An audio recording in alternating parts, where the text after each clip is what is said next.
Quiero anunciarles un evento en la Casa de Francia. Ya tuvimos alguna vez un invitado que nos habló de la música clásica con mucha pasión, con mucho gusto, y él nos invita a que asistamos a esta Casa de Francia que está en la calle de Abre a las 19 horas. El número es Abre número 15, en lo que antes era la Embajada de Francia. Esta se cambió de la Colonia Juárez a Polanco, pero este evento va a ser en la Colonia Juárez. Repito, la dirección es Abre 15 a las 19 horas. Va a haber un concierto de música clásica y además es gratis, fíjense, ni siquiera lo vamos a pagar con nuestros impuestos. Va a ser con los impuestos de Francia, yo creo, no sé.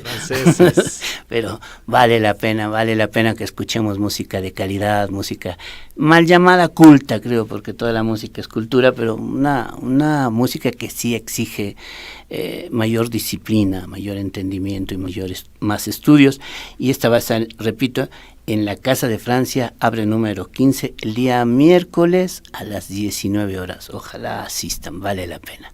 Y continuamos con nuestras entrevistas. Yo estaba contando que estamos viviendo soy de otra generación, desde luego, pero yo siento cada vez una mayor injerencia, más autoritarismo en las políticas que hay en México. Somos el país que más ha firmado convenios internacionales. Dirán, está bien, qué bueno que firmamos convenios internacionales, pero no me han preguntado a mí como ciudadano si yo estoy de acuerdo con esos convenios que se han firmado. Entre esos estaba el Tratado de Libre Comercio. En su momento hubo quienes estuvimos en contra del Tratado de Libre Comercio porque significaba mayor dependencia a un país y porque significaba también a nivel de la clase obrera internacional que México funcionara como esquirol, porque aquí los salarios son más bajos. No nos preguntaron y ahora está en cuestionamiento el TLC y ahora están saliendo las autoridades y diciendo, bueno, parece ser que a México le fue muy bien con el TLC. Por lo menos tendríamos que cuestionarnos si de verdad nos fue bien, qué es lo que aspiramos. Y como eso hay cantidad de convenios internacionales que acotan nuestra posibilidad de movernos. Siempre es un pleito mío que estoy diciendo eso de las cuotas de género, pues es una injerencia. Quien tiene que decidir son los partidos políticos y los ciudadanos a quienes quieren y cuántos deben de ser hombres y cuántos deben de ser mujeres. Por ahí me decían, pues es que hay que tutelar a la mujer porque ha tenido históricamente desventajas. Yo les digo, pues a quienes están tutelando es a la clase política femenina que quiere un cargo de elección popular, no a los electores.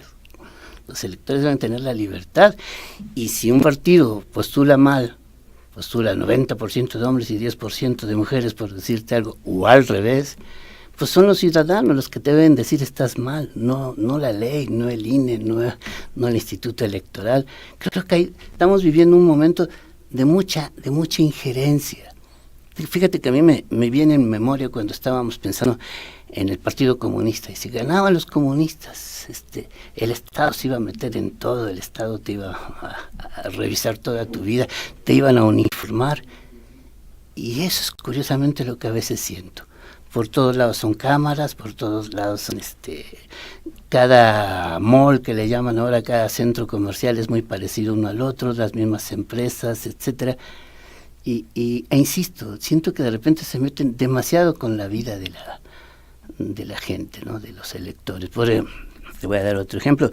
Cuando nos dicen que alguien que se va de México y se va al extranjero puede votar por quién va a gobernar acá, me siento como si te escogieran la novia y no van a vivir con ella. Eso es el sentimiento que me da. Además, algo curioso, porque si te vas de la Ciudad de México, por ejemplo, a la India, tú puedes votar para ver quién es el jefe del gobierno de la Ciudad de México. Si te vas a Puebla, ya no. Creo que nos hace falta algo una como... casilla especial, sí. No sé si había una casilla especial, pero por ley ya no lo mencionan, ¿sí? Entonces uno se pregunta, ¿qué entendemos por democracia? ¿No crees que nos hace falta un entendimiento de qué es lo que sentimos o que pensamos que es y debe de ser la democracia? Porque yo no la veo. Pues sí creo que como mexicanos y mexicanas nos falta todavía asimilar más un concepto de democracia. Se ha reducido todo, o se generó por muchas décadas, por muchos años, la expectativa que el solo cambio de partido, de colores, de siglas, ya nos iba a ser un país democrático. Y eso era solo una pequeña partecita que se necesitaba cumplir, sí, pasar la aduana de unas elecciones competidas donde pudiera haber impredecibilidad del ganador o la ganadora, pero pues ahí no se culmina una democracia. Entonces ahora estamos en esa incógnita, o más bien en ese gran pendiente, que en la generalidad de los mexicanos y las mexicanas no se hace tangible, concretizable, que pueda estar significando la democracia. Y si a esto se le agrega pues descontento, como bien lo dices, porque se participa poco en las decisiones, se le consulta al ciudadano poco, hay un entorno de bajo rendimiento en los resultados económicos, un entorno de inseguridad, pues claro que esto ha ido abonando para estar en descontento con lo que, cualquier cosa que se entienda por ello, esté siendo la democracia en nuestro país. Yo creo que necesitamos sí relanzar la idea, dar mucha claridad a los ciudadanos de que debemos proponernos como democracia. Y pues vamos, no quiero aquí decir que tengo la verdad, solo es una idea, una convicción, es discutible, pero sí creo que el gran tema y el gran pendiente que debiéramos tener en nuestro país para relanzar precisamente la democracia es el de competencias electorales con calidad.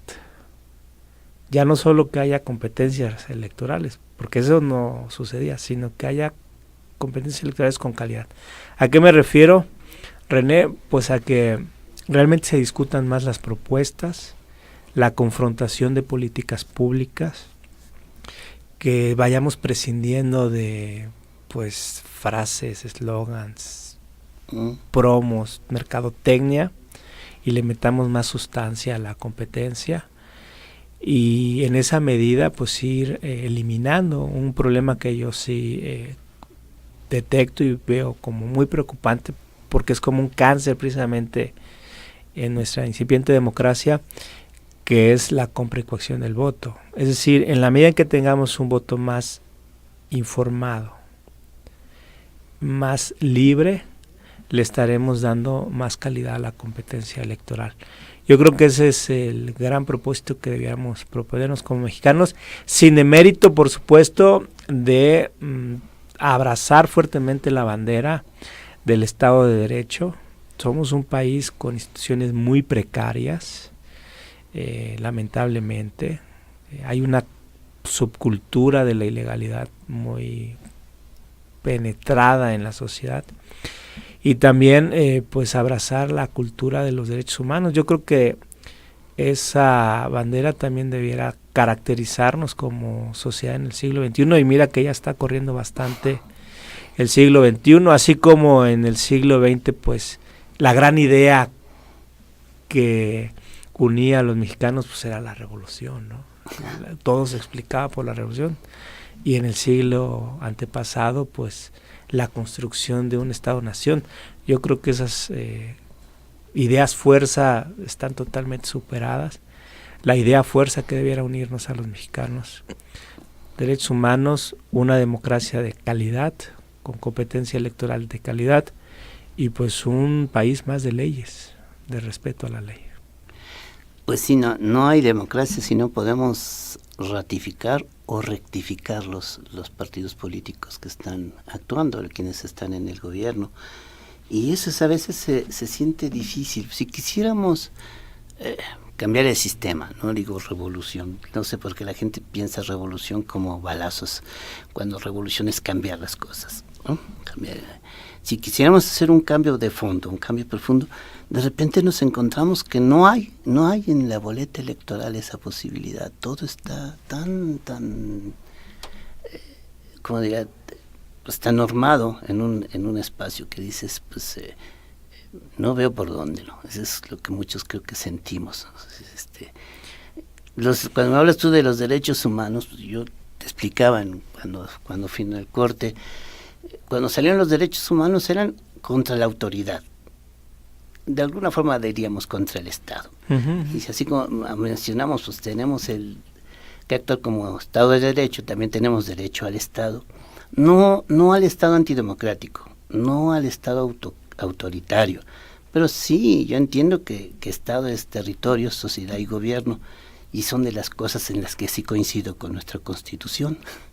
Y entonces, si es territorio, sociedad y gobierno, pues es la sociedad la que hace gobierno en una sociedad democrática. Entonces, cuando digo que debe intervenir el Estado, no hablo de una entidad ajena a la vida cotidiana de las personas.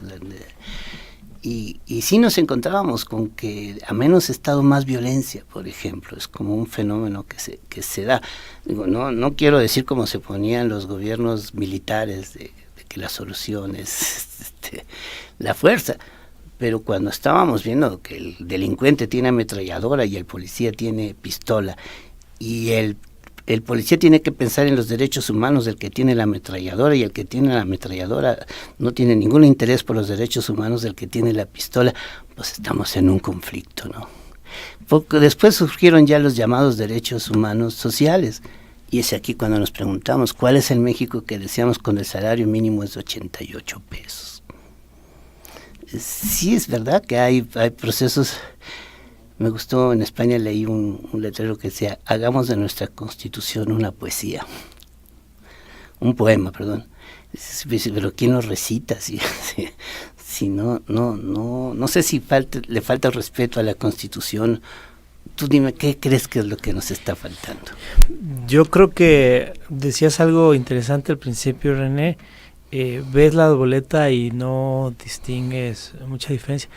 Me parece que subyace esa expectativa de un cambio fundacional o radical. Creo que lo que necesitamos en México es advertir que el país que necesitamos de leyes, más democrático, más respetuoso de los derechos humanos, se va a dar con batallas del día a día. Es decir, no va a caer ningún buen gobernante del cielo que luego se personifique en una opción política que tú vas a encontrar en la boleta y ya, se arregló el problema. No, hay que involucrarnos día con día en hacer transparentes las actividades de los gobernantes, en participar, en informarnos, en exigir cuentas mediante muchos mecanismos, en organizarnos. Lento y difícil, si tú quieres, va a ser el camino, pero es que es el único. No hay una solución o una ruta más breve. Bueno, nos vamos a un corte porque esto está emocionante.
RadioTV.mx.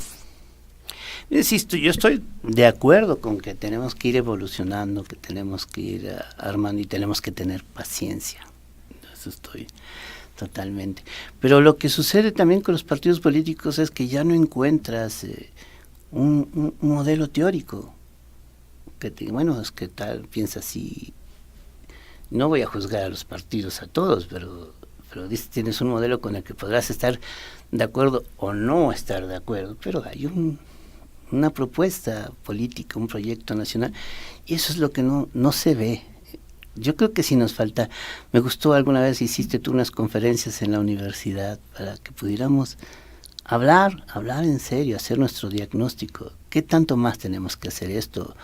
O me gusta lo que dices de los partidos políticos, yo sé, de los spots, yo sé que no eres legislador, pero sí hay que hacer una lucha para que en vez de spots comerciales se puedan meter debates políticos, ¿no? en nuestro sistema. ¿Qué opinas?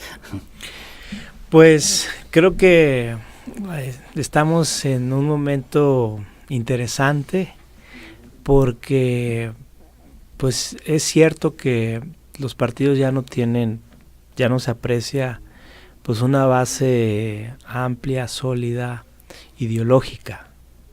Ya es más difícil adscribirlos a unas corrientes de pensamiento, ya no digamos pues pasadas, sino incluso pues más recientes, ¿no?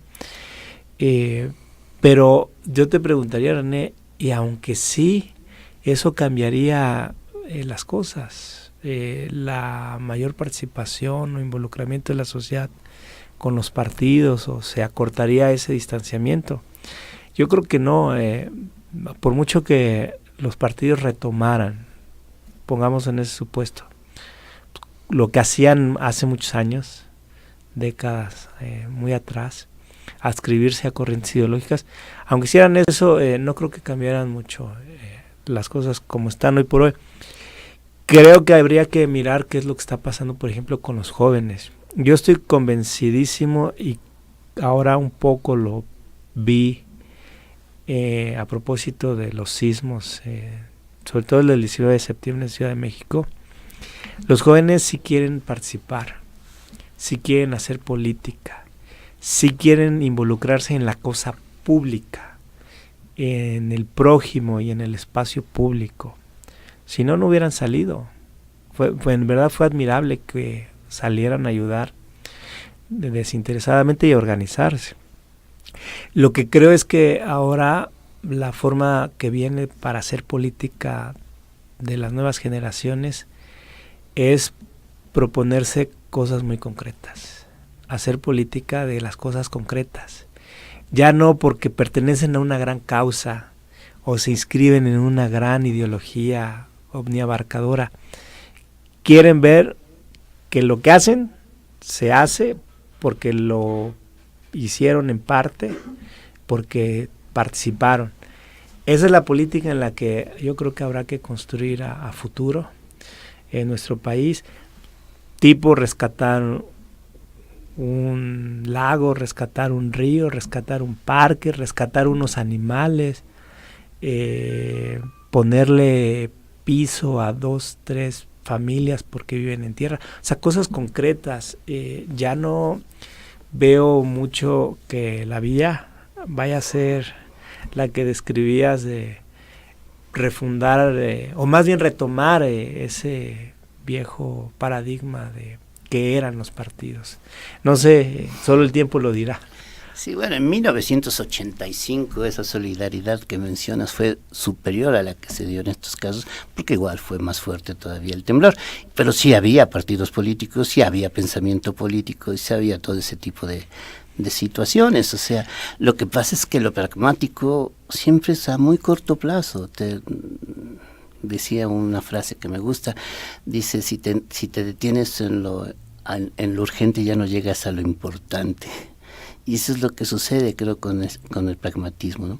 Te dicen, es que la gente que está en un partido político, hoy está en el PRI, mañana en el PAN y pasado mañana. Es que esto ya es como el fútbol, ¿qué más da? ¿Qué partido te contrata, no? Si no hay claridad ideológica, si no hay proyecto nacional, si no hay convicciones de fondo, pues lo que sucede es que lo único que quieres es ganar dinero, ¿no? Es irte a donde hay recursos, etcétera. Y claro que entonces se va haciendo la política cada vez más desprestigiada porque no tienes una propuesta, un proyecto de largo y mediano plazo, un diagnóstico de qué sucede, por qué sucede y hacia dónde vamos y cómo lo pudiéramos resolver. Eso es lo que siento cuando no hay partidos políticos en el sentido de decir, me gusta la palabra que usaste, adheridos a una corriente del pensamiento, no dogmático. No se trata de que como anarquista, si no estás conmigo eres fusilable, pero sí estar dentro de un marco de pensamientos que te adhieres estás de acuerdo con otros pensadores y entonces impulsas hacia allá las cosas. Eso no se siente actualmente. Pues es que los tiempos han cambiado muchísimo.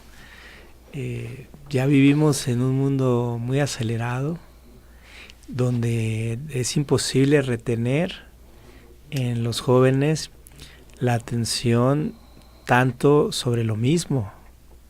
Entonces, hay ahí ya una nueva realidad estructural que ya no veo cómo puedan los jóvenes abrazar esas causas. Tú le llamas pragmatismo.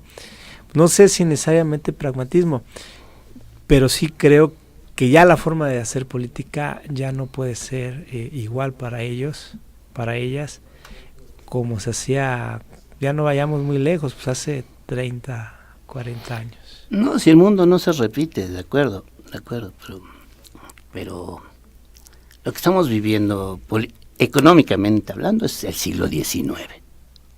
Es que estamos hablando, todo es privado, todo es en función del capital, entonces no es cierto que al menos económicamente se exista un gran avance, ¿no? Esta idea de que el Estado debe de intervenir menos, nos faltan como referentes.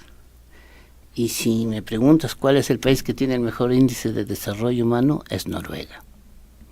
¿Y qué tiene Noruega? No abandonó el estado de bienestar social. Y si me preguntan cuál es el segundo país que tiene mejor nivel de vida en Europa, vecinos. Es Suiza. Okay. Y no pertenece a la Unión Europea. Y ahora que te dicen, es que si se separa un país chiquito ya no tiene posibilidades, Luxemburgo es el país más rico del mundo, en cuanto sus habitantes. Sí, estamos montados sobre mitos, que yo creo que necesitamos pues la comparación constante, ¿no? Ese ver qué tan cierto es lo que afirmamos. Y a veces me da la impresión de que lo que se pretende es no sentir la opción de otras posibilidades, de otro mundo, que estamos en por fuerza. Y si vivimos en un mundo por fuerza y sin opciones, automáticamente no es un mundo democrático. No sé cómo sientes esto. A ver, es que el tema económico pues es otro gran tema.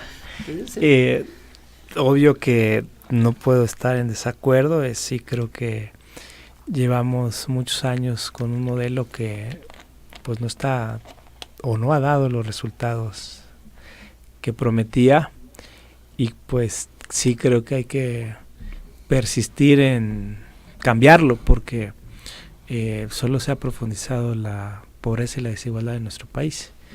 Y pues ahí están los ejemplos comparados con otros países. Es muy desgarrador el escenario que tenemos, porque pues a mitad del siglo pasado estábamos igual que, por ejemplo, Corea, lo que hoy por hoy es Corea del Sur, y veamos pues el ingreso per cápita que tienen hoy ellos y cómo viven, y están mucho mejor que nosotros. Entonces algo hemos hecho mal los últimos 30 años en México, que estamos como estamos. Eso sí está determinando la participación, sí está determinando pues el gusto con el que los ciudadanos se involucran en los asuntos públicos, o sea, está muy disminuida esa participación en los asuntos públicos. Sí está determinando pues nada más y nada menos que la seguridad. No estoy diciendo que todos los pobres necesariamente son delincuentes. Lo que estoy diciendo es que, lo creo así, la gran delincuencia organizada se nutre de ese ejército de reserva, porque son jóvenes que no han tenido oportunidades. Entonces, sin duda ahí está un tema importante, un tema que hay que discutir. Pues ya nos vamos a un corte porque hay mucho que discutir acá. Gracias.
RadioTV.mx. Deja que tus ojos nos escuchen.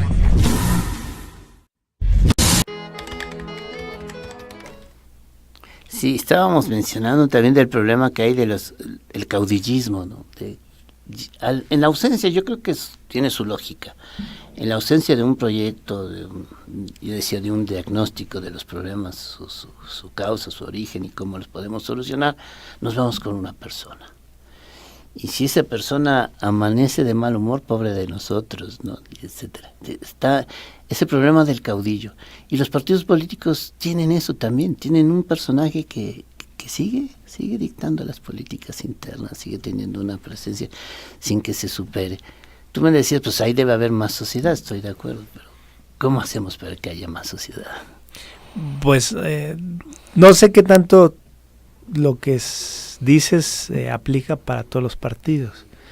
Por ejemplo, el de la Revolución Democrática es muy sabido que tiene corrientes, o sea, tanto como un caudillo hoy por hoy, creo que sería un contraejemplo que alguien podría señalar, pero pues es suponiendo que así sea, que el problema en México todavía sigue siendo de personalidades que concentran el escenario político, pues habría que insistir entonces en lo que he sostenido. Pues necesitamos que la sociedad todavía se la crea más, participe más, haga uso de los instrumentos que ya existen, la transparencia, las elecciones, los mecanismos de participación, pues que pidan cuentas, que combatan la corrupción, pues para ir democratizando el escenario político y social también.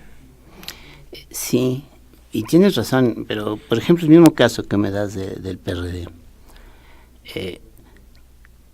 de repente se buscan una persona que destacó en un momento dado, por ejemplo la candidata posible de la Ciudad de México. Y te preguntas, ¿alguna vez fue por su pensamiento? ¿Alguna vez fue por tener coherencia? ¿Alguna vez fue porque tenía un proyecto de nación al cual se adherieron los demás? ¿O sencillamente sucede? Te voy a contar de experiencias. Por ejemplo, en el PMT, cuando fue el temblor del 85, pues apoyan a una señora que fue muy valiente en el momento que es es que cosen las costureras. Las costureras, se les cayó el inmueble y la hicieron diputada. La hizo diputada del PMT, al rato ella ya estaba votando por el PRI. Y es que yo entiendo que para legislar pues necesitas tener claridad de qué quieres, cuál es tu proyecto, lo que insisto, ¿sí? Un marco teórico sobre el cual avanzar, una idea de convencimientos y de convicciones políticas y hacia dónde quieres conducir. Sin eso, ¿qué más da? ¿Cómo se llama Juan, Pedro? Y es cuando se dan los caudillos, ¿no? El Movimiento Ciudadano tiene a Dante Delgado desde que nació, ¿no? Y sigue ahí. Y como eso tantos, tal vez sean buenos, tal vez sean malos. Yo creo que todo liderazgo de ese tipo tiene un momento de impulso y tiene un momento de estorbo, es como nosotros, los humanos. Tenemos un momento para impulsar y un momento que estamos estorbando. Lo mismo sucede con los liderazgos. ¿Y eso cómo lo vamos a superar si no ponemos al centro el pensamiento político? Esa es la parte que no encuentro de esta conversación que estamos teniendo. Pues diría yo por las dos vías, la jurídica y la cultural.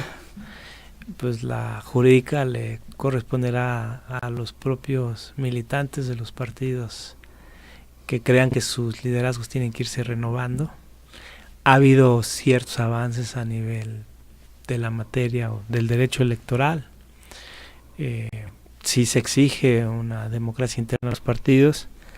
Y por la vía cultural, pues yo creo que se ha ido dando en el país. Ya no estamos en el siglo pasado donde había caudillos nacionales, ¿no?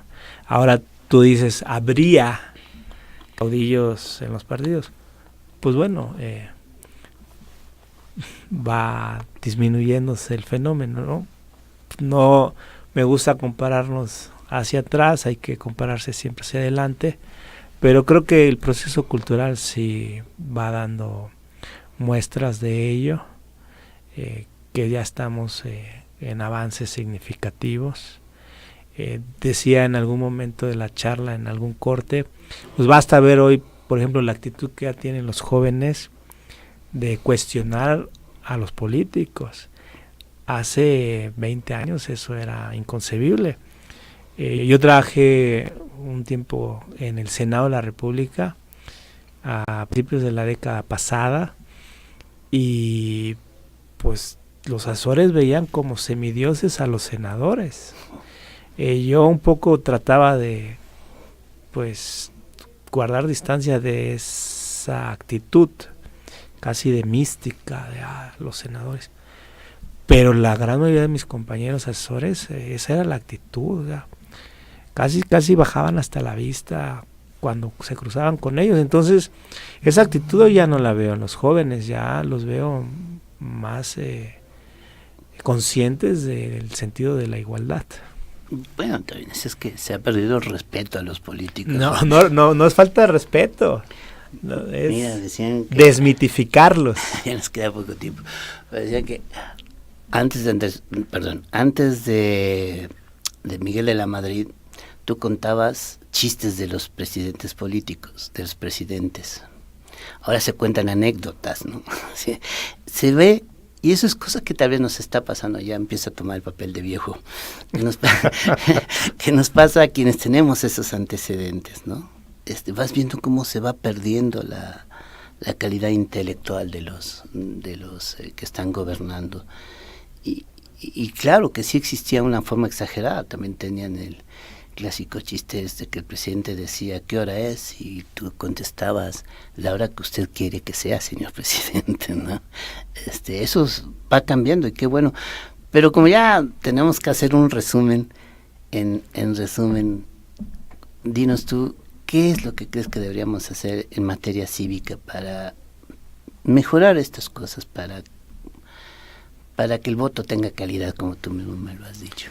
Yo creo que informarse con mayor calidad, no hacerle caso a lo primero que se escuche, sino ir directamente a las fuentes. Sé que es un trabajo, sé que a veces es muy exigente hacerlo, pero hay que hacerlo. Pongo un ejemplo, luego en las elecciones, pasó en 2015, se corrió la versión que pues el crayón con el que se marcaba la boleta era borrable. Es absolutamente falso eso, no es cierto.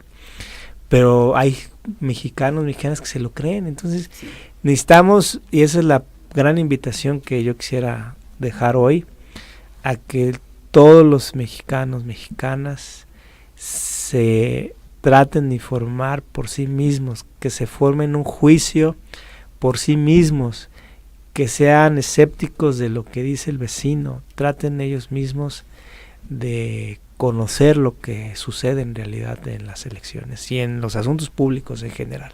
Y de las redes sociales, qué barbaridad, dicen cada cosa. Así es. Que sería bueno que confirmáramos qué tan ciertas son. Así es.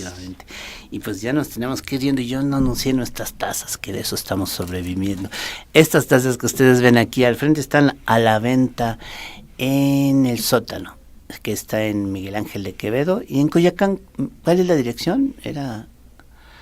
Hay algún personaje famoso tiene ese nombre, de estas tazas que pues ahí las hace la Orquesta Filosófica un tanto para sobrevivir, y de nuestras tarjetas, con unas de estas tarjetas que ustedes nos adquieren, ya verán en nuestra página, que es www.laorquestafilosófica.com, cuáles son las ventajas de obtener esta tarjeta y de ayudarnos, porque lo que nosotros deseamos es hacer una comunidad de artistas, de científicos y de políticos que estén en esto que estamos haciendo aquí, en un constante debate, en un constante cuestionamiento, sin dar nada como bueno y nada como malo, hasta que pruebe lo contrario, ¿no?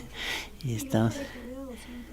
Miguel Ángel de Quevedo 209, y la otra, la de Coyoacán, ¿cuál es? Allende, ¿qué número?